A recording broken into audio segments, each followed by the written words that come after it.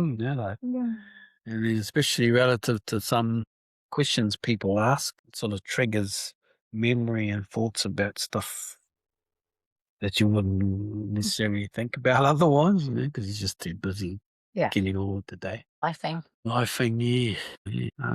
wish you all the best in your endeavours to, bring love and light into the world. You know what? Spread the love. Te Māori, ho te Māori alangi, te Māori papa, te Māori io. Tāna te Māori, te tangata. Ka tau ai, ka tō ai. Ka tā te Māori e hui e tāi ki e. Mau.